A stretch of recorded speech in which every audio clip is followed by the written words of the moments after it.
إن الحمد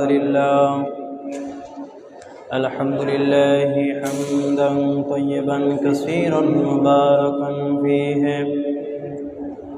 والصلاة والسلام على رسولنا ونبينا وحبيبنا وطبيبنا ومولانا محمدا عبده ورسوله، صلى الله تعالى عليه وعلى آله وأهل بيته وسلم. الذي أرسل رسوله بالحق بشيرا ونذيرا وداعيا إلى الله بإذنه وسراجا منيرا. فقد قال الله تعالى في كلامه المجيد والفرقانه الحميد: أعوذ بالله من الشيطان الرجيم. بسم الله الرحمن الرحيم. إن أولياؤه إلا المتقون ولكن أكثرهم لا يعلمون. وقال تعالى في شان حبيبه صلى الله عليه وسلم: إن الله وملائكته يصلون على النبي يا أيها الذين آمنوا صلوا عليه وسلموا تسليما. اللهم صل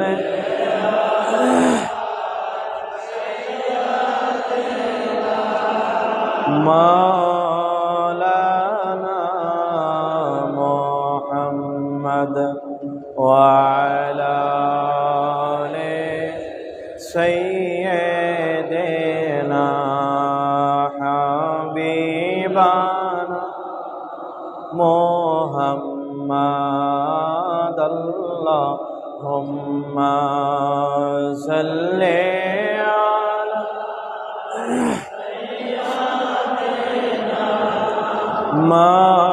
مولانا محمد وعلى آل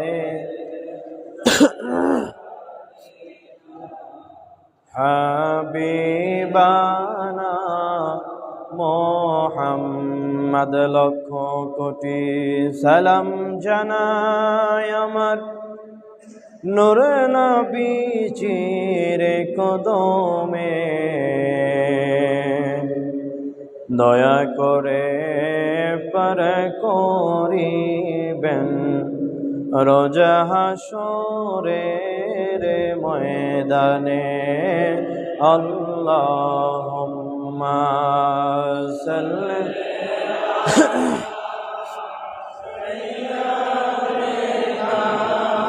মাওলানা মুহাম্মদ ওয়া আলা আলি সাইয়্যিদিনা হাবিবানা মুহাম্মদ। লা ইলাহা ইল্লাল্লাহ, লা ইলাহা ইল্লাল্লাহ, লা ইলাহা লা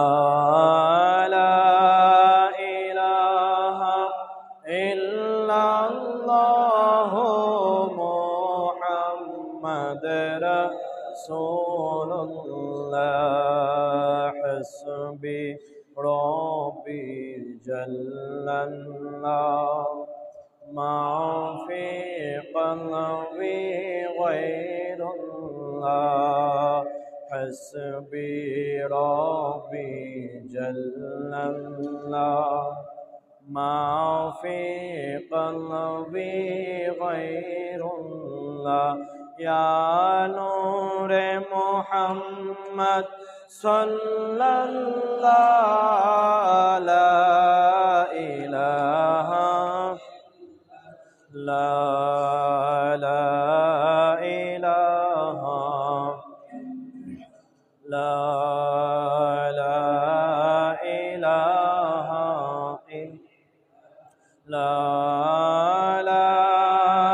إله إلا الله محمد رسول الله لا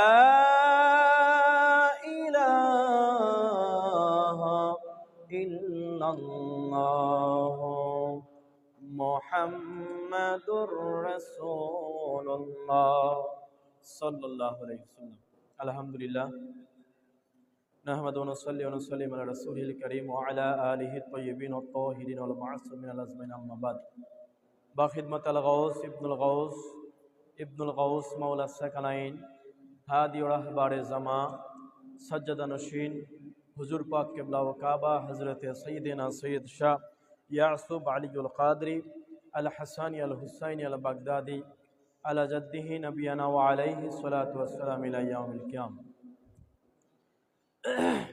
15 জিলকদ হযরত ইবনুল গাউস সৈয়দনা মাওলানা হাদি রাহবার জামা হযরত সৈয়দনা সৈয়দ শাহ ইস্তিরশাদ আলী কাদরি আল হাসানি আল হুসাইনি আল বাগদাদি আলা জাদ্দিহি নবিয়ানা ওয়া আলাইহি সাল্লাতু ওয়াসসালাম পাকে পবিত্র উর্শে পাকে রাজবাড়ি বড় মসজিদ পাকে আয়োজিত আজিমুশান মাহফিলে আল্লাহ রাব্বুল আলামিন আমাদেরকে আসার মতন বসার মতন সুযোগ করে দিয়েছেন। সেই মহান মুনিবের দরবারে অন্তরের অন্তরস্থল থেকে সকলেই কালিমাতুশ শুকর আদা করে জোরে সোরে পড়ি আলহামদুলিল্লাহ। পবিত্র এই জিলকদ মাসের আজকে 15 তারিখ পবিত্রতম এই রজনীতে আপনাদের সামনে আজকে একটি খাস বিষয় নিয়ে আলোকপাত করার ইচ্ছা পোষণ করছি। আমাদের বর্তমান সমাজের প্রেক্ষাপট অনুযায়ী যে জিনিসটা অহরহ আমরা সমাজের মধ্যে দেখতে পাচ্ছি সেটা হচ্ছে রাসূল পাক সাল্লাল্লাহু আলাইহি ওয়াসাল্লামের পরিবার, ওনার পূর্বপুরুষ, ওনার আওলাদ বংশ এবং উনি কেন্দ্রিক, ওনার ঘর কেন্দ্রিক যারা রয়েছেন এনাদেরকে নিয়ে আমাদের সমাজের মধ্যে বিভিন্ন সময়ে কটূক্তি করা হচ্ছে, এনাদেরকে নেগলেক্ট করা হচ্ছে এবং এনাদের থেকে মানুষকে দূরে রাখার একটা চক্রান্ত সমাজের মধ্যে চলছে।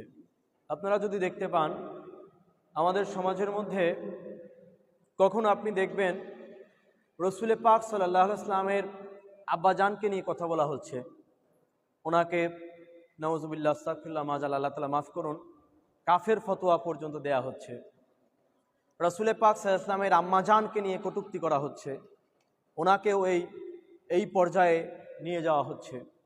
এরপরে আপনি দেখবেন রাসূল পাক সাল্লাল্লাহু আলাইহি ওয়াসাল্লামের চাচা যান মাওলায়ে কায়নাত শেরে খোদা হযরত আলী কারামাল্লাহুল কারীমের আব্বাজান হযরতে খাজা আবু তালিব আলাইহিস সালাতু ওয়াসসালাম, ওনাকে নিয়ে কটূক্তি করা এবং ওনাকে মাজাল্লাহ আস্তাগফিরুল্লাহ কাফেরের দরজা পর্যন্ত নিয়ে যাওয়ার এই চক্রান্তগুলো কিন্তু আমাদের সমাজের মধ্যে অহরহ চলছে। এবং শুধু তাই নয়, আল্লাহ রাসূল সাল্লাল্লাহু আলাইহি ওয়াসাল্লামের দাদা যান হযরতে খাজা আব্দুল মুত্তালিব আলাইহিস সালাম, ওনাকে নিয়েও আমাদের সমাজের মধ্যে কটূক্তি করতে মানুষের একটা আবার অন্তর কেঁপে ওঠে না। এবং কি এটা গেল রাসূল পাক সাল্লাল্লাহু আলাইহি ওয়াসাল্লামের পূর্বপুরুষদের কথা। রাসূল পাক সাল্লাল্লাহু আলাইহি ওয়াসাল্লামের পরবর্তীর কথা যদি বলি, ঠিক সেম একই ঘটনা ঘটতেছে। আল্লাহ রাসূল সাল্লাল্লাহু আলাইহি ওয়াসাল্লামের ঘরওয়ালি যারা ছিলেন জানাদেরকে রাসূল পাক সাল্লাল্লাহু আলাইহি ওয়াসাল্লাম চাদরের মধ্যে আবৃত করে নিয়েছেন। ভাই ভলিউমটা একটু বাড়াই দিন, হ্যাঁ। চাদরের মধ্যে আবৃত করে নিয়েছিলেন। এনাদেরকে নিয়েও সমাজের মধ্যে বিভিন্ন সময় বিভিন্ন রকমের কটূক্তি হচ্ছে। মাওলায়ে কায়নাত শেরে খুদা হযরত আলীকে নিয়ে কটূক্তি হচ্ছে, কারামাল্লাহুল কারীম। সাইয়েদায়ে কায়নাত মা ফাতেমাতুজ জাহরাকে নিয়ে কটূক্তি হচ্ছে। বড় ইমাম পাক ছোট ইমাম পাককে নিয়ে কটূক্তি হচ্ছে। তো এটা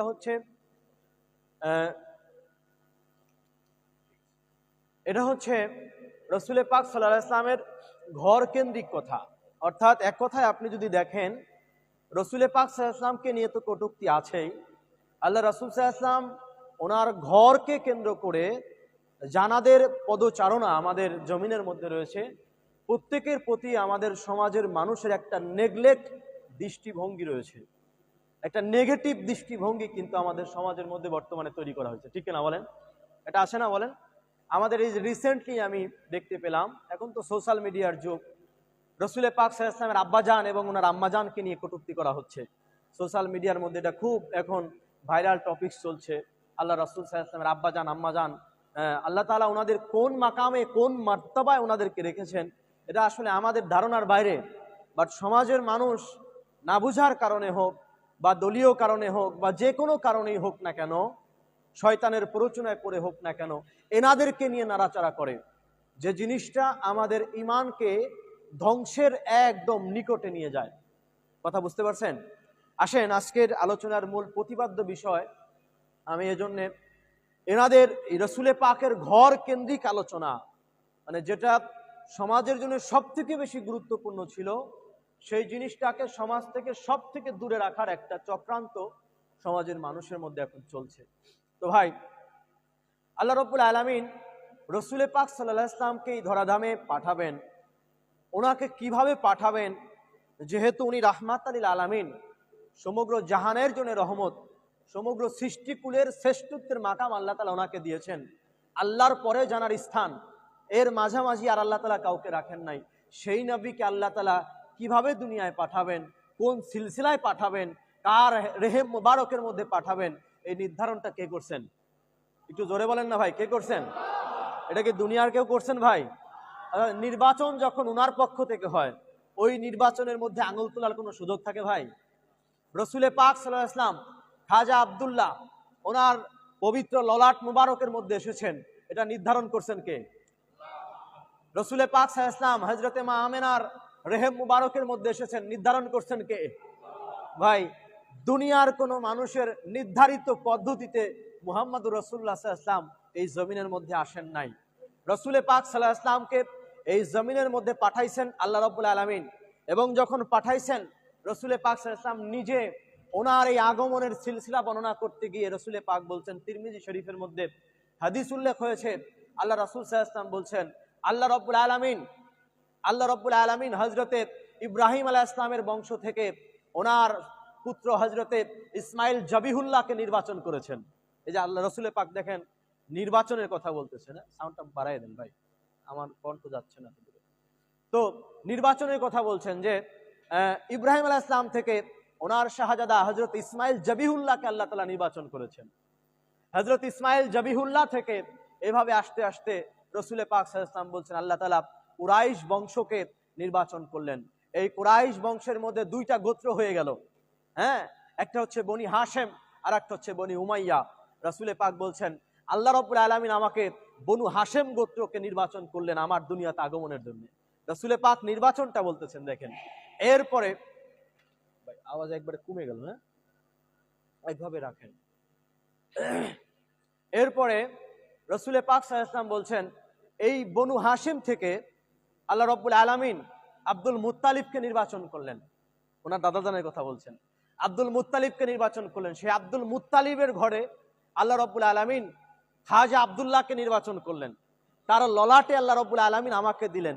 এই যে রাসূল পাক নির্বাচনের কথা বলতেছেন এবং বারবার রাসূল পাক এটা বলতেছেন, নির্বাচন করছেন কে? একটু জোরে বলেন না ভাই, নির্বাচন কে করছেন? দেখছেন পয়েন্টটা? যদি আমি আপনাদেরকে বলি ভাই, তার মানে ভাই আমরা দুনিয়ার মানুষের নির্বাচনের উপরেও ভরসা করি, কিন্তু আল্লাহর নির্বাচনে আমাদের ভরসা নাই। কথা বলেন না কেন? দুনিয়ার মানুষের নির্বাচনে আমরা কি করি? ভরসা করি। যখন বনি সকিফায় রাসূল পাক সাল্লাল্লাহু আলাইহি ওয়াসাল্লামের পবিত্র লাশ মোবারক রেখে 3 দিন যাবত নির্বাচন করা হলো, মানুষ নির্বাচন করলো ভাই, সেটা কিন্তু আমরা মেনে নিলাম। কথা বলেন না কেন ভাই? মানে এই নির্বাচনটাকে আমরা শ্রেষ্ঠ বাছাইকৃত নির্বাচন মনে করলাম, তাই না? যে রাসূল পাক সাল্লাল্লাহু আলাইহি ওয়াসাল্লামের পরে এনার থেকে শ্রেষ্ঠ ব্যক্তি আর খলিফা হওয়ার মতন নাই। কথা বলতে হবে ভাই, হলো কিনা বলেন, এরকম হলো কিনা? হ্যাঁ, কিন্তু মানুষ নির্বাচন করলো। তো মানুষের নির্বাচনের উপরে আমাদের ভরসা আছে, কিন্তু রব্বে কারিমের নির্বাচনের উপরে কোনো ভরসা নাই। দেখেন কি আজব ব্যাপার সমাজের মধ্যে। আমার নবী বলতেছেন আল্লাহ তাআলা আমাকে দুনিয়াতে পাঠানোর জন্য ইব্রাহিম খলিলুল্লাহকে নির্বাচন করলেন, ওনার থেকে ওনার বেটা ইসমাইল জবিহুল্লাহকে নির্বাচন করলেন, ইসমাইল জবিহুল্লাহর বংশ থেকে কুরাইশ বংশকে নির্বাচন করলেন, কুরাইশ বংশ থেকে 2টা গোত্র বের হলো, একটা বনু হাশেম একটা বনু উমাইয়া, আমাকে বনু হাশেম গোত্র থেকে নির্বাচন করলেন, বনু হাশেম গোত্র থেকে আব্দুল মুত্তালিবকে নির্বাচন করলেন। পয়েন্ট আপনাদেরকে বলি ভাই, আব্দুল মুত্তালিবকে কে নির্বাচন করছেন? তাহলে একটু জোরে বলেন ভাই, কে নির্বাচন করছেন? তো ভাই যাকে আল্লাহ নির্বাচন করেন, আই রিপিট এগেইন, যাকে আল্লাহ নির্বাচন করেন তার ইমানের উপরে আঙুল তোলার কোন এখতিয়ার দুনিয়ার কোন মানুষের আছে নাকি? How is possible? এরপরেও মানুষ আব্দুল মুত্তালিব, খাজা আব্দুল মুত্তালিব আলাইহিস সালামের দিকে আঙুল তুলতেছে। আল্লাহ নবী সাল্লাল্লাহু আলাইহি ওয়াসাল্লাম বলতেছেন সেই খাজা আব্দুল মুত্তালিব থেকে আল্লাহ রাব্বুল আলামিন খাজা আব্দুল্লাহকে বাছাই করলেন, খাজা আব্দুল্লাহকে বাছাই করে তার ললাটে আল্লাহ রাব্বুল আলামিন আমাকে দিলেন, এবং সর্বোত্তম ঘরে আল্লাহ রাব্বুল আলামিন আমাকে পাঠিয়েছেন। রাসূল পাক সাল্লাল্লাহু আলাইহি ওয়াসাল্লাম বলেন, তো ভাই আমি আপনাদেরকে বলতে চাই, এই যে রাসূল পাক সাল্লাল্লাহু আলাইহি ওয়াসাল্লাম আমাদেরকে বলতেছেন আল্লাহ তাআলার নির্বাচন শিখাইতেছেন, নির্বাচন করছেন আল্লাহ তাআলা, সেটা প্রকাশ করতেছেন রাহমাতাল লিল আলামিন। ভাই একজন নির্বাচন করেন, একজন আমাদের মাঝে প্রকাশ করেন, তিনি রব্বুল আলামিন আর ইনি রাহমাতাল লিল আলামিন। তো রব্বুল আলামিন নির্বাচনকারী আর রাহমাতাল লিল আলামিন সেটা ঘোষণাকারী। বলেন তো ভাই এর থেকে শ্রেষ্ঠ নির্বাচন আর কিছু হতে পারে নাকি? বাট দেখেন আমার সমাজের মানুষ সেই নির্বাচনকে, সেই সিলেক্টেড পার্সনদেরকে তাদের বিরুদ্ধে কিভাবে আঙুল তুলে তুলে কথা বলে, শুধুমাত্র রাসূল পাক সাল্লাল্লাহু আলাইহি ওয়াসাল্লামের শান ও মান ও আজমতকে মাটির সাথে ধূলিসাৎ করার জন্য। আপনি এটা মনে করবেন না ভাই, আপনি এটা মনে করবেন না, ওই যে একটা গল্প শুনেছিলাম, মানির মান আল্লাহই রাখে। এই গল্প শুনছেন নাকি আপনারা ভাই? মানির মান আল্লাহই রাখে। হ্যাঁ, এক যুবক বাজার থেকে দৌড়ে এসে বন্ধুর কাছে বলছে মানির মান আল্লাহই রাখে। বলে কেরে তোর আবার মানির মান কেমনে রাখলো আল্লাহ? বলে বাজারের ভিতরে গেছিলাম, তো মানুষ তো ধরে আমার বাবার ইচ্ছা মতো পিটাইছে, আমারে কিছুই বলে নাই, তো মানির মান আল্লাহই রাখে। কথা বলেন না কেন ভাই? হ্যাঁ, বাপে মার খাইছে, ছেলে দৌড়ে এসে বলতেছে মানির মান আল্লাহই রাখে। বাপেরে এত মানলো কিন্তু আমারে একটা বার ধরলো না। তা ব্যাপার হলো ভাই, আমার রাসূল সাল্লাল্লাহু আলাইহি ওয়াসাল্লাম কি তাই বলবেন নাকি আমাদের? কথা বলেন না ভাই? আমার নবীও তাই বলবেন? আমার নবীর বাবার দিকে আপনি আঙুল তুলবেন, আমার নবীর বাবাকে আপনি কাফের ফতোয়া দেবেন, আমার নবীর আম্মা জানকে আপনি কাফের ফতোয়া দেবেন, আর আমার রাসূল পাক আপনাকে ভালোবেসে বলবে মানির মান আল্লাহই রাখে। কথা বলেন ভাই, এটা হওয়া সম্ভব কখনো? যদি তাই না হয় তাহলে আজ আমি আপনাদেরকে বলে দেই, যাদের নির্বাচন আল্লাহ থেকে হয়েছে, আরে ভাই জমিনে নির্বাচন হয়েছে, এই নির্বাচনকে আপনি এত প্রাধান্য দিচ্ছেন, তাদের বিরুদ্ধে যদি একটা কথা বলা হয়, আরে আপনাকে একবার ইসলাম থেকেই খারিজ বানায় দিচ্ছে ভাই। যদি বলা হয় বনি সকিফার সে নির্বাচন, এটা তো গ্রহণযোগ্য নয়, কারণ রাসূল পাকের লাশ মুবারক 3 দিন তারা জমিনের উপরে রেখে দাফন কাফন না করে তারা নির্বাচন নিয়ে ব্যস্ত ছিল। এই নির্বাচনকে বৈধ প্রমাণ করার জন্য কত লজিক, কত যুক্তি আমাদের সামনে দাঁড় করানো হয়, যে তখন গদি বাঁচানো দরকার ছিল, তখন মুসলমানরা দ্বিধা বিভক্ত হয়ে যেত, তাদেরকে বাঁচানোর দরকার ছিল, এই জন্য বনি সকিফার নির্বাচন জরুরি ছিল। ভাই মানুষের নির্বাচনকে আপনি সাপোর্ট করার জন্য এত সুন্দর করে যুক্তি দিয়ে দিয়ে দাঁড় করাইতেছেন, সেই রব্বে কারিম ওনার রাহমাতাল লিল আলামিনকে জমিনের মধ্যে পাঠাবেন, এত সুন্দর করে আমার আল্লাহ তাআলা এই সিলসিলাটাকে তৈরি করেছেন, এই ধারাবাহিকতাকে তৈরি করেছেন, যে আল্লাহ রব্বুল আলামিন আমার নবীর নূর মুবারক তার নবীদের ললাটের ভিতরে দিয়ে দিয়ে আমার নবীকে জমিনের মধ্যে পাঠাইছেন। আমার ভাইরা সেই নবীর বংশধরের উপরে সেই নবীর পূর্বপুরুষদের উপরে যখন আঙুল তোলা হয়, সেই নবীর বাবা মায়ের উপরে যখন আঙুল তোলা হয়, দাদার উপরে যখন আঙুল তোলা হয়, চাচাজানের উপরে যখন আঙুল তোলা হয়, আমাদের অন্তরে রক্তক্ষরণ হয় ভাই। আপনার অন্তরে যদি রক্তক্ষরণ না হয়, তাহলে মনে রাখেন আপনি মানির মান আল্লাহ রাখে ওই দলের লোক। কথা বলেন না কেন ভাই? হ্যাঁ, আমার নবীর বাবা মাকে অসম্মান করা হইতেছে আপনার সামনে, আপনি সেখানে বসে বসে দাঁত কেলাইতেছেন। কথাগুলো শুনতে খারাপ লাগলে এটাই বাস্তবতা। কি বলেন ভাই? আপনার সামনে আপনার রাসূল, আপনার নবী, আপনার রাসূল, যার উম্মত আপনি হয়েছেন, তার বাবা মাকে গালি দেওয়া হচ্ছে। কাফের বলা মানে কি গালি দেয়া না ভাই? আপনাকে যদি আমি বলাই না তুমি কাফের, তো আপনার গালি দেওয়া হবে না এটা ভাই? তো ভাই আপনার সামনে আপনার নবীর বাবা মাকে গালি দেওয়া হয়, আপনি চুপ কেন? বলে রাসূলুল্লাহকে নিয়ে তো আর কিছু বলতেছে না। আরে ভাই রাসূলুল্লাহর বাবা মারে নিয়ে বললে আর রাসূলকে নিয়ে বলা বাকি থাকে ভাই? বলেন, এইটা যদি আপনারা না বোঝেন, এখনো এই আধুনিক যুগে এসে না বোঝেন, তাহলে আপনাদের আর কেমনে বুঝাবো ভাই? এখন আসেন সামনের দিকে যাই। আল্লাহ রাব্বুল আলামিন রাসূল পাক সাল্লাল্লাহু আলাইহি ওয়াসাল্লামের এই সিলসিলা, ওনাকে যে দুনিয়াতে পাঠালেন, এই সিলসিলা বর্ণনা করতে গিয়ে আল্লাহ রাব্বুল আলামিন বলছেন, সূরার নাম সূরা শুআরা, সূরা শুরা নয়, সূরা শুআরা, এটা আরেকটা সূরা। সূরা শুআরার 219 নম্বর আয়াত আল্লাহ তাআলা বলছেন, ওয়াতাকাব্বুলাকা ওয়াতাকাল্লুবাকা ফিস সাজিদিন। আল্লাহ রাব্বুল আলামিন বলছেন ওয়াতাকাল্লুবাকা ফিস সাজিদিন। এই আয়াতে পাকের আমি সরাসরি ব্যাখ্যার ভিতরে যাই যাতে আপনারা বুঝতে পারেন। ছোট্ট একটা আয়াত, আয়াতের মধ্যে আল্লাহ রাব্বুল আলামিন রাসূল পাক সাল্লাল্লাহু আলাইহি ওয়াসাল্লামের আগমনের একটা বার্তা দিচ্ছেন, কিভাবে ওনাকে পাঠাইছেন। তাফসিরে মাআলিমুত তানজিল কিতাবের ৩য়তম খণ্ডের 483 পৃষ্ঠা, এটা লিখেছেন ইমাম বাগাভী রহমাতুল্লাহি আলাই, যিনি হচ্ছে 510 হিজরিতে জানার ওফাত হয়। তার মানে 510 হিজরির সময়ের লোক, আজকের কথা না কিন্তু ভাই। এখন কত 1400 হিজরি চলতেছে না? তার মানে আজকে থেকে প্রায় 900 বছর আগের লোক ভাই, এই বর্তমান জামানার লোক না, ওয়াহাবিবাদের লোক না ভাই। ইমাম বাগাভী রহমাতুল্লাহি আলাই উনি ওনার তাফসিরের মধ্যে, হ্যাঁ, তাফসিরে মাআলিমুত তানজিল কিতাবের ৩য়তম খণ্ডের 483 পৃষ্ঠায় আয়াতের ব্যাখ্যা করতে উনি বলছেন, ক্বালা ইকরিমাতু ওয়া আতিজাতু আন ইবনে আব্বাস রাদিয়াল্লাহু তাআলা আনহু ক্বাল। হযরতে ইকরিমা এবং হযরতে আতিয়া রাহমাতুল্লাহি আলাইহি দুইজন হযরতে আব্দুল্লাহ ইবনে আব্বাস রাদিয়াল্লাহু তাআলা আনহু থেকে বর্ণনা করছেন। হযরতে আব্দুল্লাহ ইবনে আব্বাস রাদিয়াল্লাহু তাআলা আনহু এই আয়াতে পাকের তাফসীর করতে গিয়ে তিনি বলছেন, ফিস সাজিদিনা আই ফিল মুসাল্লিন, অর্থাৎ আল্লাহ রাব্বুল আলামিন বলতেছেন, ইয়া রাসূলুল্লাহ, হাবিবাল্লাহ, আপনি তো সেজদাকারীদের মধ্যে আপনার উঠা বসা হয়েছে, আপনি তো সেজদাকারীদের মধ্যে আগমন করেছেন। সুবহানাল্লাহি বিহামদিহি। এরপরে বলছেন আই ফিল মুসাল্লিন, অথবা আল্লাহ রাব্বুল আলামিন বললেন, ইয়া রাসূলুল্লাহ, হাবিবাল্লাহ, আপনি তো নামাজীদের মধ্যে আগমন করেছেন, আপনি তো নামাজীদের মধ্যে আগমন করেছেন। ভাই বলেন তো, রাসূল পাক সাল্লাল্লাহু আলাইহি ওয়াসাল্লাম 570 খ্রিস্টাব্দে যখন জন্ম নিলেন দুনিয়াতে ভাই, তখন কি নামাজি ছিল নাকি? একটু কথা বলেন না কেন ভাই? আইয়ামে জাহেলিয়া না, তখন জাহেলিয়াতের বর্বরতার যুগ চলছে না, তখন কি নামাজ ছিল, রোজা ছিল, হজ ছিল, যাকাত ছিল? ওই কাবা ঘরেও গিয়ে মানুষ মূর্তিকে পূজা করত, আল্লাহকে সাজদা করতো ভাই বলেন।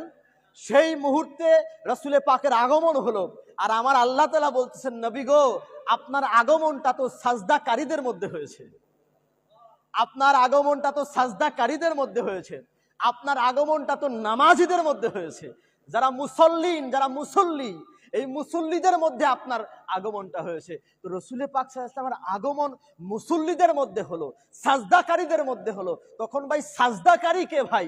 তখন তো সবাই মক্কা মদিনায় যারা আছে সব তো তখন মূর্তি পূজা নিয়ে ব্যস্ত থাকে। তো তখন সাজদাকারী কে, এটার ব্যাখ্যা করতে গিয়ে, আরো বিস্তারিত ব্যাখ্যা করতে গিয়ে হযরত আব্দুল্লাহ ইবনে আব্বাস রাদিয়াল্লাহু তাআলা আনহু তিনিই বর্ণনা করতেছেন।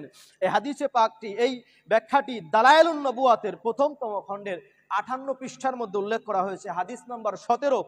এই দালায়েলুন নবুয়াত ইমাম আবু নুয়াইম ইসপাহানি রাহমাতুল্লাহি আলাইহি ওনার লেখা। উনি হচ্ছেন 430 হিজরির লোক, তার মানে আরো আগের লোক, 430 হিজরির সময়ের লোক। উনি লিখেছেন দালায়েলুন নবুয়াত 1ম খণ্ডের 58 পৃষ্ঠার মধ্যে হাদিস নাম্বার 17, এবং মুজামে ইবনে আরাবি 2য়তম খণ্ডের 49 পৃষ্ঠার মধ্যে হাদিস নম্বর 1750 ইমাম আবু সাইদ রহমাতুল্লাহ আলাইহি এটা লিখেছেন। উনি হচ্ছেন 340 হিজরির লোক, 340 হিজরির লোক, তার মানে 1000 বছর আগের লোকজন এনারা ভাই, ইসলামিক স্কলার। উনি বলছেন ওনার কিতাবের মধ্যে আন আতা ইবনে আবি বারাহি আন ইবনে আব্বাস রাদিয়াল্লাহু তাআলা আনহু ফি কওলিহি ওয়া তাকাল্লুবাকা ফিস সাজিদিন, ওই আয়াত বলছেন, এই আয়াতের ব্যাখ্যায় হযরতে আব্দুল্লাহ ইবনে আব্বাস রাদিয়াল্লাহু তাআলা আনহু বলছেন ক্বালা ইয়াতাকাল্লাবু ফি আসলাবিল আমবিয়াই হাত্তা ওয়ালাদতু উম্মুহু। বলে হযরতে আব্দুল্লাহ ইবনে আব্বাস রাদিয়াল্লাহু তাআলা আনহু, যাকে রাইসুল মুফাসসিরিন বলা হয়, হিফজুল উম্মাহ বলা হয়, সকল মুফাসসিরের হেড অফ দ্য ডিপার্টমেন্ট যাকে বলা হয়, তিনি হচ্ছেন এই আব্দুল্লাহ ইবনে আব্বাস রাদিয়াল্লাহু তাআলা আনহু। আমার রাসূল পাক সাল্লাল্লাহু আলাইহি ওয়াসাল্লামের চাচাতো ভাই যিনি ছিলেন, যিনি কারবালার সময়ও ছিলেন। আমরা কারবালার ঘটনার সময়ও দেখেছি আল্লাহ রাসূল সাল্লাল্লাহু আলাইহি ওয়াসাল্লাম আব্দুল্লাহ ইবনে আব্বাসকে স্বপ্ন দেখাইছেন। হ্যাঁ, কারবালা থেকে এসে এই আপনার হাতের মধ্যে রক্ত ভরা শিশি মুবারক এনে দেখাইছেন আব্দুল্লাহ ইবনে আব্বাসকে। তিনি হচ্ছেন সেই আব্দুল্লাহ ইবনে আব্বাস। তিনি বলতেছেন, এই দুনিয়ার মানুষ শোনো, এই যে আল্লাহ তাআলা বললেন ওয়া তাকাল্লুবাকা ফিস সাজিদিন, ওয়াতাকাল্লুবাকা ফিস সাজিদিন, যে রাসূলে পাকের উঠা বসা হয়েছে সাজদাকারীদের মধ্যে, ওনার আগমন হয়েছে মুসল্লিদের মধ্যে। এটা কেন? উনি ব্যাখ্যা করে বলছেন ইয়াতাকাল্লাবু ফি আসলাবিল আমবিয়াই হাত্তা ওয়ালাদতু উম্মুহু। বলে রাসূলে পাক সাল্লাল্লাহু আলাইহি ওয়াসাল্লাম, এই আয়াতের ফুল ব্যাখ্যা মিনিং হচ্ছে এটা, রাসূলে পাক সাল্লাল্লাহু আলাইহি ওয়াসাল্লাম ওনার আম্মা জানের গর্ভ মুবারকের মধ্যে, রেহেম মুবারকের মধ্যে আসার পূর্ব পর্যন্ত আল্লাহ রাব্বুল আলামিন ওনার এই নূর মুবারক সকল নবীদের ললাটের মধ্য দিয়ে ওনার আম্মাজান পর্যন্ত পৌঁছে দিয়েছেন। এই দেখেন, এই যে আমরা যে কোথায় কোথায় বলি না যে রাসূলে পাক সাল্লাল্লাহু আলাইহি ওয়াসাল্লামের নূর মুবারক আদম আলাইহিস সালাম থেকে শুরু করে একদম সিলসিলায় নূরে মুহাম্মাদি এসেছে, প্রত্যেকের ললাট মুবারকের মধ্যে এসেছে, এটা আমরা বলি না। আব্দুল্লাহ ইবনে আব্বাস রাদিয়াল্লাহু তাআলা বলতেছেন যে এই আয়াতের ব্যাখ্যা হচ্ছে এটা, আল্লাহ রাব্বুল আলামিন রাসূলে পাক সাল্লাল্লাহু আলাইহি ওয়াসাল্লামের আম্মাজান পর্যন্ত এই আমানত, এটা কিন্তু একটা আমানত, মানে এই আমানতটাকে আল্লাহ রাব্বুল আলামিন হযরতে আমেনা পর্যন্ত পৌঁছানোর আগ পর্যন্ত নবীদের ললাটের মধ্য দিয়ে রাসূলে পাককে ওনার আম্মাজান পর্যন্ত পৌঁছে দিয়েছেন।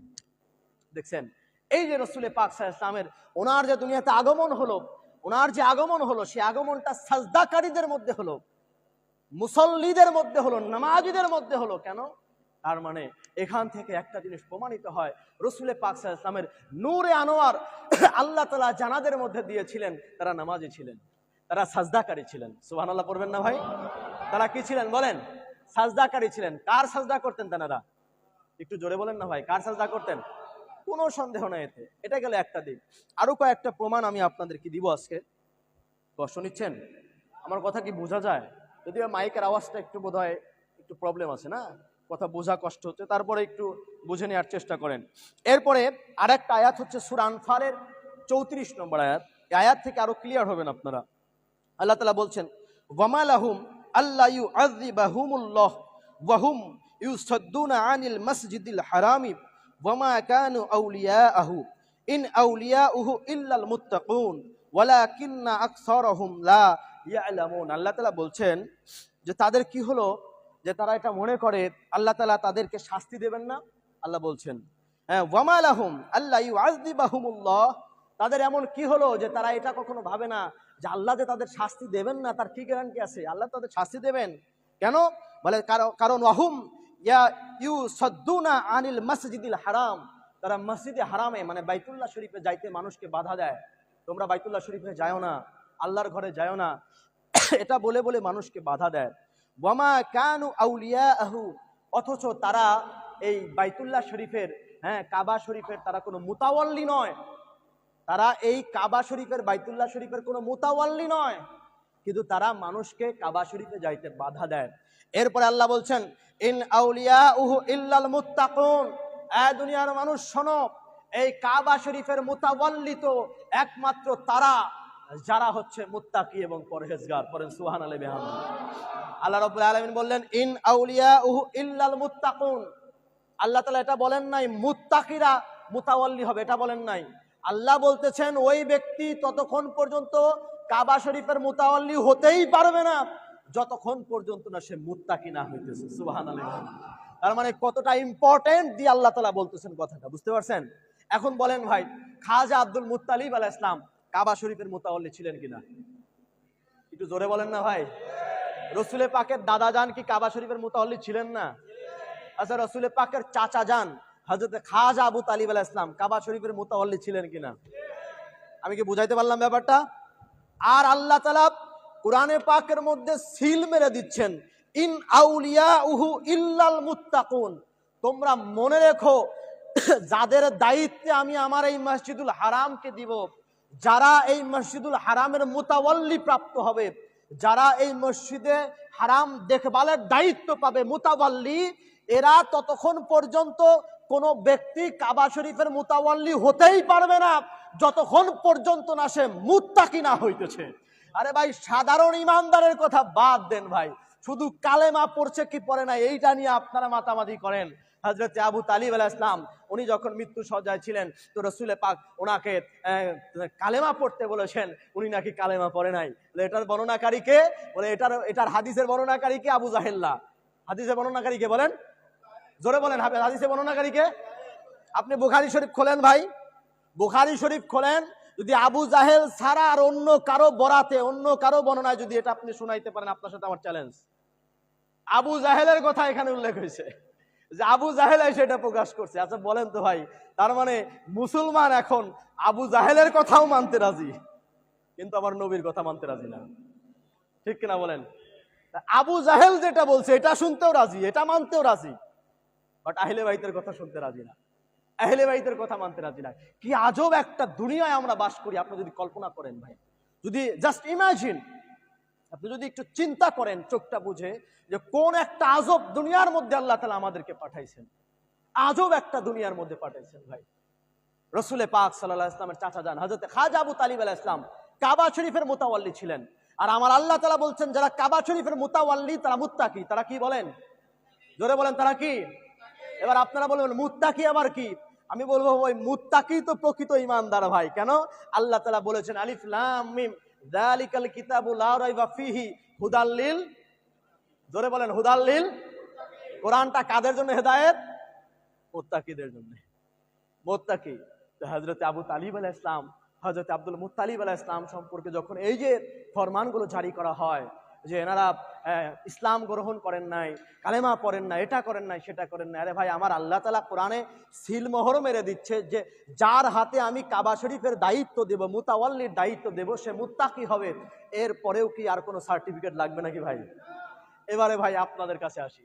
আমরা যখন হাদিস থেকে বলি, তো আমাদেরকে কিছু লোক শোনায়, বলে কাদরিয়া তরিকার লোক হাদিস বানায় বানায় বলে।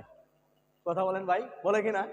হ্যাঁ, বলে ওরা যে হাদিস কোথা থেকে পায় আমরা তো খুঁজে পাই না, নিজেরা যে পড়াশোনা করে না এটা তো জানে না, বুঝছেন? আমাদেরকে বলে ওরা যে কোথা থেকে হাদিস পায়। আচ্ছা ভাই, হাদিস থেকে যখন বলি তখন বলেন যে হাদিস বানাইছি। এখন কোরআন থেকে বলতেছি, কোরআনেও বলবেন নাকি কোরআন বানাইছি আমরা? কথা বলেন না ভাই, এই আয়াত থেকে আমরা ঢুকাইছি নাকি কোরআনের মধ্যে? আল্লাহ তাআলা বলতেছেন, যারা কাবা শরীফের মুতাওয়াল্লি হবেন তারা মুত্তাকি হবেন। তারা কি হবেন বলেন? জোরে বলেন, তারা কি হবেন? মুত্তাকি। আচ্ছা, হযরত আবু তালিব আলাইহিস সালাম মুত্তাকি, কাবা শরীফের মুতাওয়াল্লি ছিলেন, এটা মানেন না কে কে ভাই? আপনারা মানেন না কেউ? মানেন কিনা বলেন? আচ্ছা, ওয়াহাবীদেরকে জিজ্ঞাসা করেন যে আবু তালিব আলাইহিস সালাম কাবা শরীফের মুতাওয়াল্লি ছিলেন, এটা আপনারা বিশ্বাস করেন কিনা? কি বলবে? হ্যাঁ, 100% সে মুতাওয়াল্লি ছিল। খাজা আব্দুল মুত্তালিব সম্পর্কে বলবেন, তিনি কি ছিলেন কাবা শরীফের মুতাওয়াল্লি? বলে হ্যাঁ, অবশ্যই তিনি কাবা শরীফের মুতাওয়াল্লি ছিলেন। তখন তাদেরকে বললেন যে কাবা শরীফের মুতাওয়াল্লি যদি তাকে তুমি গ্রহণ করে নাও, তারপরে তুমি কেমনে বলো যে সে কালেমা পড়ে না? এই কথা তুমি কেমনে বলো, যেখানে আল্লাহ কোরআনে স্পষ্ট বলে দিয়েছেন যে কাবা শরীফের মুতাওয়াল্লি হবে অবশ্যই অবশ্যই সে মুত্তাকি পরহেজগার হবে। মুত্তাকি পরহেজগার আল্লাহ ওয়ালা হয়ে তারপরে কাবা শরীফের দায়িত্ব পাবেন, এর আগে কাবা শরীফের দায়িত্ব পাবেন না ভাই। আব্দুল মুত্তালিব, খাজা আব্দুল মুত্তালিব আলাইহিস সালাম দুনিয়া থেকে পর্দা গ্রহণের আগে উনি চাইলে আবু লাহাবের কাছে কাবা শরীফের মুতাওয়াল্লির দায়িত্ব দিতে পারতেন। পারতেন কিনা বলেন? হ্যাঁ, ওনার তো আরো 9 জন সন্তান ছিল, আবু তালিব ছাড়াও তো আরো 9 জন সন্তান ছিলেন, তাদের যে কোনো একজনকে দায়িত্ব দিতে পারতেন। পারতেন কিনা? কিন্তু আব্দুল মুত্তালিব কেন আবু তালিবের উপরে দিলেন? আবু তালিবের উপরে কেন দিলেন? বুঝতে হবে ভাই। আবু লাহাবকেও দিতে পারতেন, কেন দিলেন না?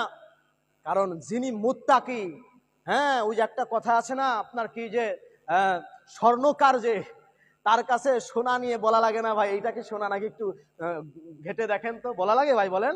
হ্যাঁ, স্বর্ণকার যে তার কাছে সোনা, সে দূর থেকে দেখলেই বলে এটা সোনা, সে চেনে।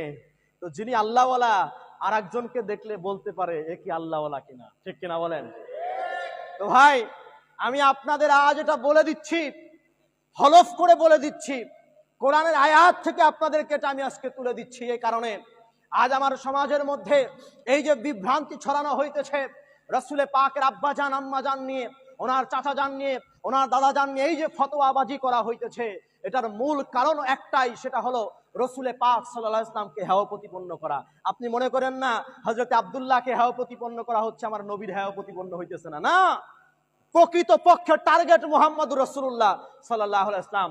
যে কোনো ভাবে আমার নবীর শান ও মান ও আজমাতকে কমানো, এটা হচ্ছে তাদের উদ্দেশ্য। বাট রাসূলে পাকের উপরে সরাসরি যদি আঘাত করে কথা বলে, অনেক মানুষ আছে ইমানের জজবায় তারা দাঁড়ায় যাবে।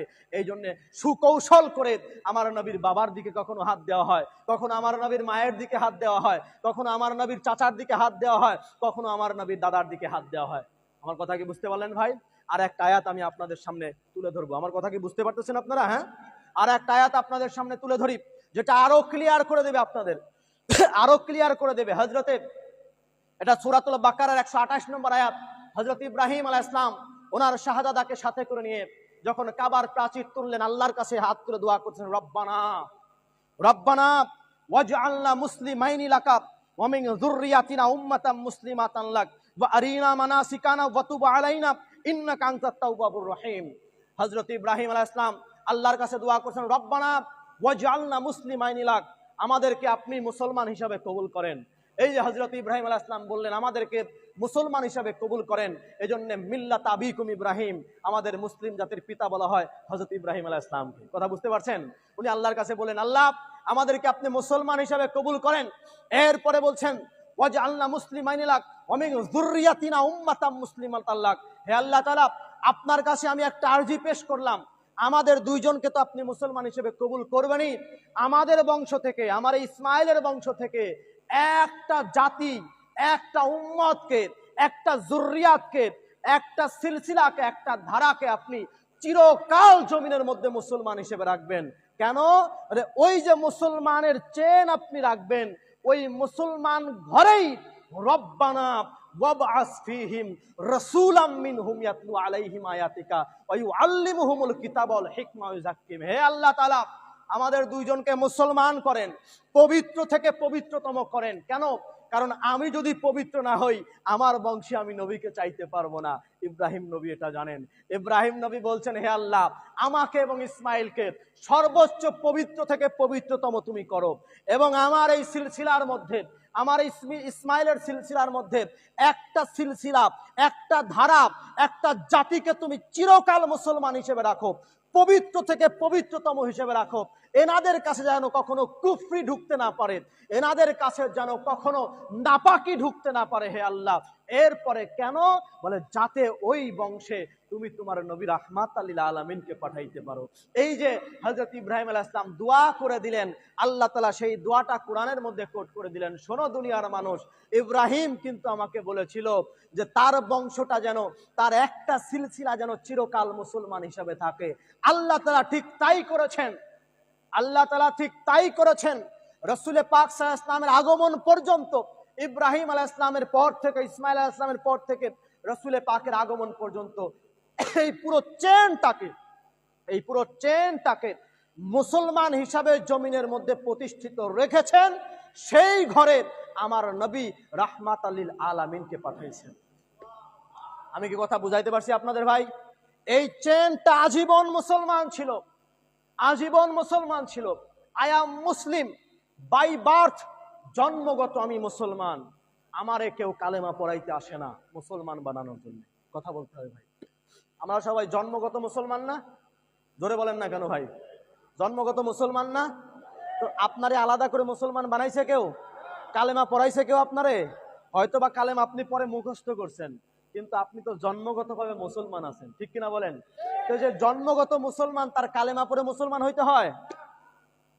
আজব ব্যাপার, আজব ব্যাপার, যিনি জন্মগতভাবে মুসলিম তানাকে আবার কালেমা পড়ে মুসলমান বানানো লাগবে, তাও আবার আবু জাহেলের বর্ণনা শুনে আমাদের বিশ্বাস করা লাগবে। তা চিন্তা করা যায় ভাই, এমন একজন ব্যক্তিত্ব আপনি কল্পনা করতে পারবেন না, এমন একজন ব্যক্তিত্ব জানার ঘর থেকে আল্লাহ রাব্বুল আলামিন ধর্মের দাওয়াত শুরু করছেন।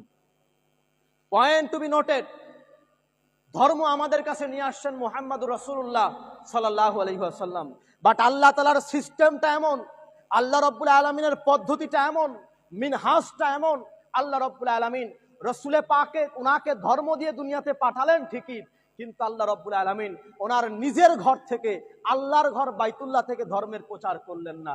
এবং কি রসুলে পাক সাল্লাল্লাহু আলাইহি ওয়াসাল্লামের তো কোনো ঘর, উনি তো আলাদা কোনো ঘর ওনার ছিলেন না, উনি তো থাকতেন হযরতে খাজা আবু তালিব আলাইহিস সালামের ঘরে থাকতেন।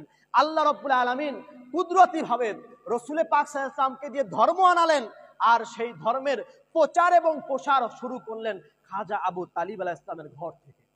এবার ব্যাপার হলো ভাই, আল্লাহ রাব্বুল আলামিন রসুলে পাককে দিয়ে ধর্ম প্রচার করালেন, সেই ধর্ম প্রচারের জায়গা বানালেন খাজা আবু তালিব আলাইহিস সালামের ঘর, মওলায়ে কায়নাত পাকের ঘর, ওনার ঘরটা বানালেন হচ্ছে কি ইসলাম প্রচারের জায়গা।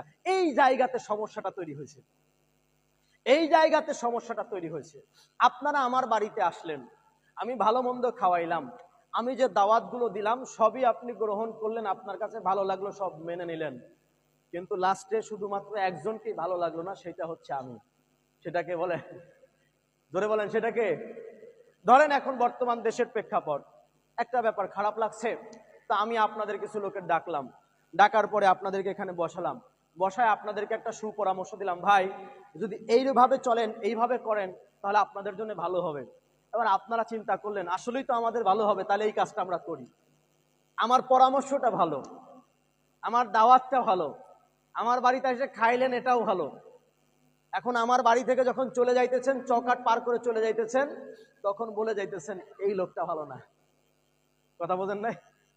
এই লোকটা ভালো না, সব ভালো, তারা খাওয়া দাওয়া ভালো, তারা দাওয়াতটা ভালো, সবই ভালো, শুধু লোকটা ভালো না। ভাই সেম ব্যাপারটা ইসলামের ক্ষেত্রে হয়েছে। হযরত আবু তালিব আলাইহিস সালাম রসুলে পাক সাল্লাল্লাহু আলাইহি ওয়াসাল্লামকে 49 বছর চীনের প্রাচীরের মতো তানাকে প্রোটেক্ট করেছেন, ভালো, এটা ঠিক, প্রশংসার দাবিদার।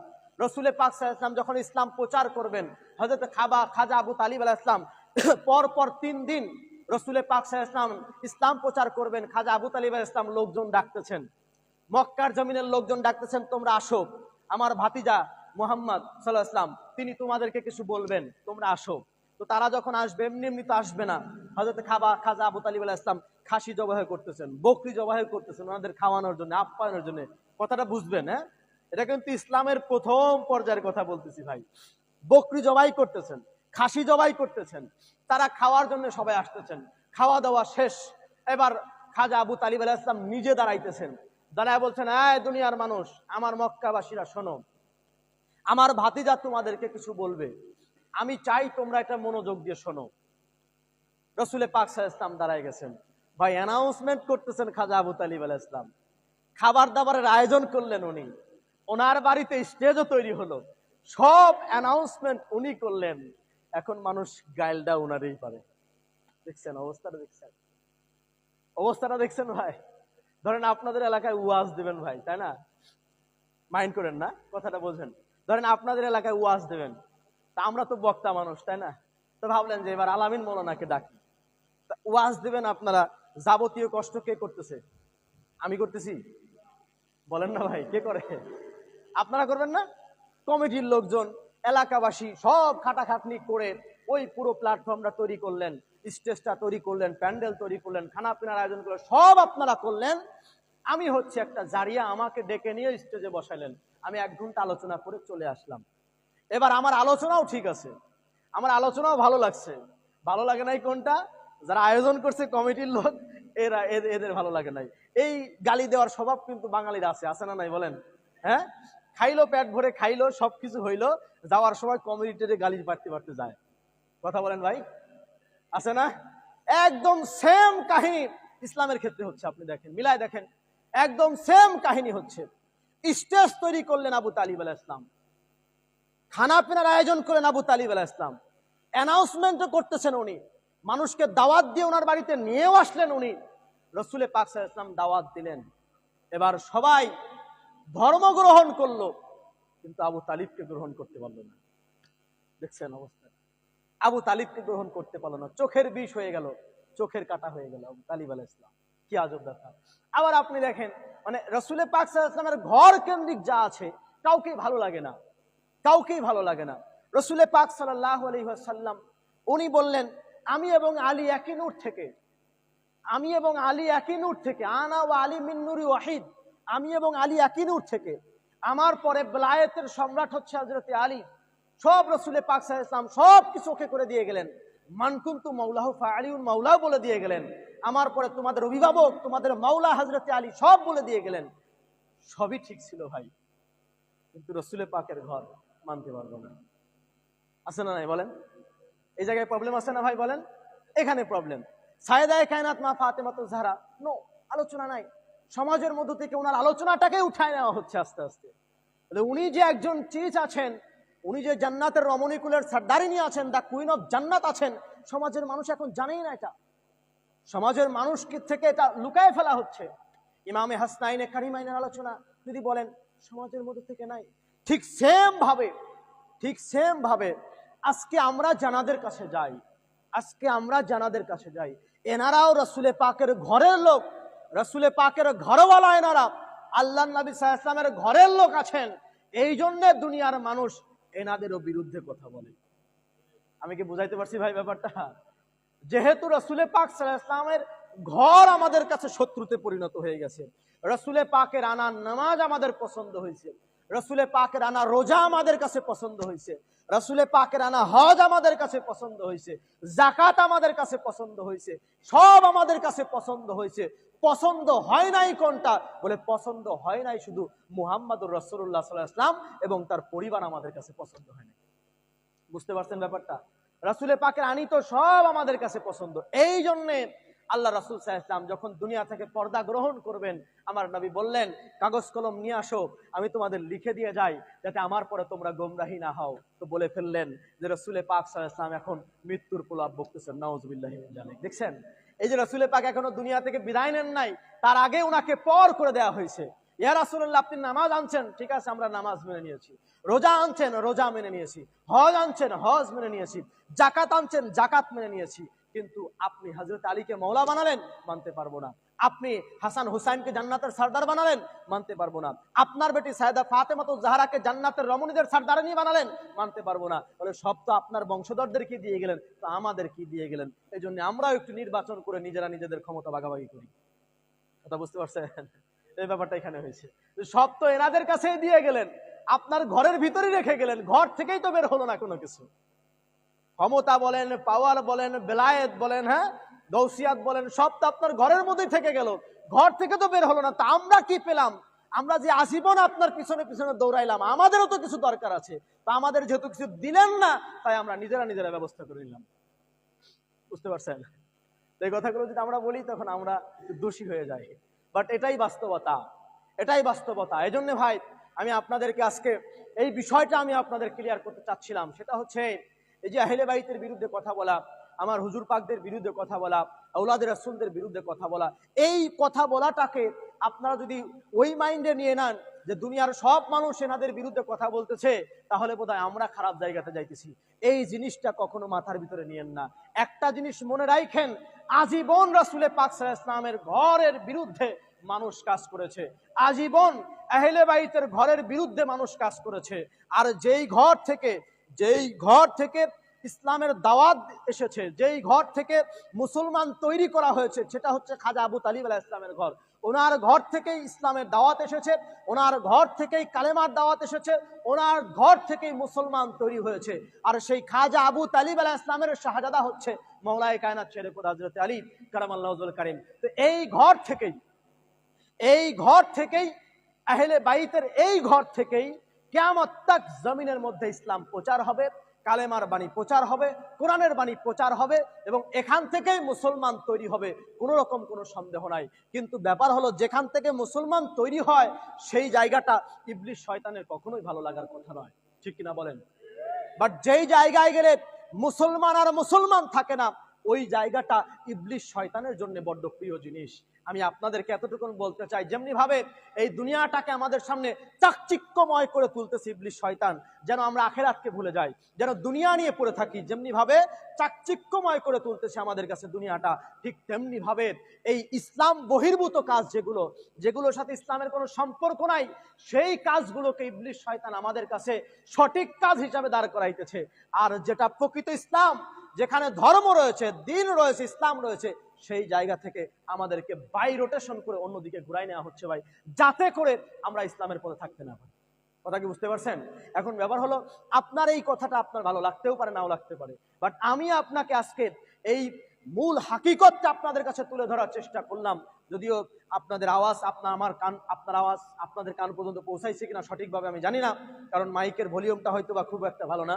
তারপরেও আমি সংক্ষিপ্ত আকারে আপনাদের মাঝে চেষ্টা করলাম আজকে যে এই মেসেজগুলো আপনাদের মাঝে পৌঁছে দেয়া, যে কোরআন বলতেছে রসুলে পাকের পরিবার, ওনার খানদান পাক, ওনার পূর্বপুরুষ, এনারা সকলেই রসুলে পাকের জাদ্দামজাদ সবাই মুসলমান ছিলেন, মুমিন ছিলেন এবং মুত্তাকি ছিলেন। এটা কোরআনে পাকের সাক্ষী দেয়া হচ্ছে।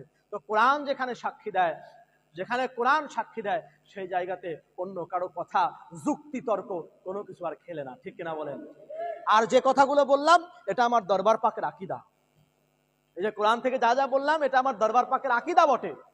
আর আপনাদেরকে কোরআন থেকে এটা তুলে ধরলাম আমি, যাতে আপনারা বুঝতে পারেন যে দুনিয়ার মানুষ এক কথা বলে আর আমাদের দরবার পাক থেকে আর এক কথা বলা হয় কেন। কারণ আমাদের দরবার পাক তো আর দুনিয়ার মানুষের তালে তাল মিলিয়ে চলে না ভাই। দুনিয়ার মানুষের তালে তাল মিলিয়ে চলার জন্য এনারা দুনিয়াতে আসেন নাই। এনাদের কাজ তো হয় একবার, এনারা তো বারংবার রাস্তায় নামবে না ভাই। এনারা তো রাস্তায় নামবে না একবার, ওই সেই একবার ইরানের সেই খোরাসান প্রদেশ থেকে কালো পতাকা ধারণ করে একবার রওনা দেবেন ভাই। কয়বার বলেন? জোরে বলেন, কয়বার রওনা দেবেন? একবার রওনা দেবেন কালো পতাকা ধারণ করে। এই মাওলায়ে কায়নাত পাকের বংশধর, দেখেন হযরত আলীর রক্ত, হযরত আলীর সিলসিলা, তানার দেহ মুবারকের মধ্যে হযরত আলীর রক্ত প্রবাহিত, হযরত আলীর নূর মুবারক তার ভিতরে প্রবাহিত। হযরত আলীর খানদান সায়েদা কায়নাত মা ফাতেমাতুজ জাহরার খানদান হবেন। তিনি ওই ইরানের খোরাসান প্রদেশ থেকে কালো পতাকা ধারণ করে সেই রওনা দেবেন বাইতুল মুকাদ্দাসের দিকে, জেরুজালেমের দিকে। আল্লাহ রাসূল সাল্লাল্লাহু আলাইহি ওয়াসাল্লাম বলছেন, যেদিন তোমরা শুনবা যে খোরাসান প্রদেশ থেকে কালো পতাকাধারী একদল সৈন্য তারা কালো পতাকা ধারণ করে তারা ওই বাইতুল মুকাদ্দাসের দিকে রওনা দিয়েছে, জেরুজালেমের দিকে রওনা দিয়েছে, তোমরা সেদিন হামাগুড়ি দিয়ে হলেও পাহাড়, রাসূলে পাক বলেছেন বরফের পাহাড়ও যদি তোমাদের সামনে চলে আসে, সেটা হামাগুড়ি দিয়েও যদি পার হতে হয়, তাহলেও তোমরা হামাগুড়ি দিয়ে হলেও পার হয়ে গিয়ে সেই দলের সাথে যুক্ত হবা। কেন? কারণ সেই দলের মধ্যেই থাকবে আমার বেটি সায়েদা ফাতেমাতুজ জাহরার আওলাদ ইমামুজ্জামান ইমাম মাহদী আলাইহিস সালাতু ওয়াস সালাম। সেই দলের মধ্যে থাকবেন। এই যে উনি থাকবেন এখানে, দেখেন আলীর সন্তান আলী হয় ভাই। বাঘের সন্তান বাঘ হয়। বাঘের সন্তান কখনো ভাই মানুষ বানর বলে না, সিংহ বলে না, বলে নাকি বলেন? বাঘের সন্তান কি হয়? জোরে বলেন না কেন ভাই? সিংহের সন্তান কি হয়? সিংহ হয় না? তো হযরত আলী হচ্ছেন আসাদুল্লাহিল গালিব, আমার আল্লাহর সিংহ। তো আল্লাহর সিংহ যিনি, তো ওনার সন্তান যিনি হবেন তিনিও সিংহই হবেন, আল্লাহর সিংহ হবেন, কোনো সন্দেহ নাই। আসাদুল্লাহর সন্তান আসাদুল্লাহ হবেন ভাই, আসাদুল্লাহর সন্তান আসাদুল্লাহ হবেন, আলীর সন্তান আলী হবেন, কোনো সন্দেহ নাই। এই যে মাওলায়ে কায়নাত পাকের আমরা পতাকা, ওনার পতাকার কালার কি বলতে পারবেন আপনারা? জোরে বলেন, ওনার পতাকার কালার কি? হযরত আলীর পতাকার কালার কি বলেন? কালো। আর রাসূলে পাক বলতেছেন এই কালো পতাকা নিয়ে ইমাম মাহদী খোরাসান থেকে জেরুজালেমের দিকে রওনা দেবেন। কোন পতাকা? তো আলীর পতাকায় নেবে ভাই, তাই না? আলী তো আলীর পতাকায় নেবে ভাই। মাওলায়ে কায়নাত পাকের শাহজাদা, যারা ওনার শাহজাদা, ওনাদের ভিতর দিয়ে সেই মাওলায়ে কায়নাত পাকের রক্ত প্রবাহিত হচ্ছে। আর এই দরবার থেকে, এই মাওলায়ে কায়নাত পাকের ঘর থেকেই সবসময় ইসলাম প্রতিষ্ঠিত হয়, ইসলাম কায়েম হয় এবং ইসলাম প্রচারিত হয়। এবং এখান থেকেই মানুষ ধর্ম শেখে, এখান থেকেই মানুষ দিন শেখে, এখান থেকেই মানুষ ইসলাম শেখে ভাই। আর এটা হচ্ছে মুসলমান তৈরির একটা ফ্যাক্টরি, এতে কোনো রকম কোনো সন্দেহ নাই। সুতরাং এই জায়গার প্রতি ইবলিস শয়তানের একটা কুচক্রী নজর থাকবে, এটা স্বাভাবিক। কথাকে বুঝতে পারছেন? ইবলিস শয়তানের একটা কুচক্রী নজর এটার প্রতি থাকবে, এতে কোনো রকম কোনো সন্দেহ নাই। বাট সেক্ষেত্রে আপনার ইমানের জজবাটা এখানে দেখানোর ব্যাপার আছে। আপনার ইমানের ফুয়ুজাতটা কতটুকু তৈরি হয়েছে, আপনি সেই আপনার পীর ও মুর্শিদ পাকের সেই তাজাল্লিটা আপনার ভিতরে নিতে পারছেন কিনা, পীরের সেই বর্জকটা আপনার ভিতরে ধারণ করতে পারছেন কিনা, এই ব্যাপারটা এখানে চিন্তা ভাবনার ব্যাপার আছে। এই জন্য ভাই আসেন, আমি আর সামনে বাড়ি না, যে কথাগুলো বলছিলাম আজকের আলোচনার মূল প্রতিপাদ্য বিষয় এটা ছিল যে আমাদের সমাজের মানুষের আজ মূল টার্গেট হয়েছে রসুলে পাকের পরিবার, রসুলে পাকের খানদান, কখন ওনার পূর্বপুরুষ, কখন ওনার পরবর্তী পুরুষ, এনাদেরকে নিয়ে কটূক্তি করা, এনাদেরকে নিয়ে এনাদের মানহানি করলে, সম্মানহানি করলে তারা মজা পায়, এই জন্য তারা এগুলো বলে থাকে ভাই। এই জন্যে আমরা এদের থেকে দূরে থাকবো, আল্লাহ রব্বুল আলামিনের কাছে সবসময় এটা পানা চাইবো, আল্লাহ রব্বুল আলামিন যেন আমাদেরকে রসুলে পাকের ঘর কেন্দ্রিক করেন, রসুলে পাকের ঘর থেকে যেন আমাদেরকে কখনো বিতাড়িত না করেন। এটা হচ্ছে আল্লাহ তাআলার কাছে সবসময় চাওয়া থাকবে, যেন আল্লাহ তাআলা রসুলে পাকের ঘর কেন্দ্রিক আমাদেরকে করে দেন, এই ঘর থেকে যেন অন্য কোনো দিকে আমাদেরকে ডাইভার্ট করে না দেন। কারণ রসুলে পাকের ঘর থেকে অন্যদিকে ডাইভার্ট হওয়া মানে ইমান থেকে ডাইভার্ট হয়ে যাওয়া, কোনো রকম কোনো সন্দেহ নাই ভাই। এই জন্য আল্লাহ রাব্বুল আলামিন আমাদের ইমানের সঠিক বুঝ দান করুক, ইহদিনাস সিরাতাল মুস্তাকিমের উপরে প্রতিষ্ঠিত রাখুন। আজকের এই মাহফিল, আজকের এই ওরস পাকের এই হাজরানাকে মৌলা ওনার কদমে কবুল আর মঞ্জুর করেন, সকলে বলেন আমিন আমিন আমিন সুম্মা আমিন। ওয়া আখিরু দাওয়ানা আনিল হামদুলিল্লাহি রাব্বিল আলামিন। আসসালামু আলাইকুম ওয়া রাহমাতুল্লাহি তাআলা ওয়া বারাকাতুহু।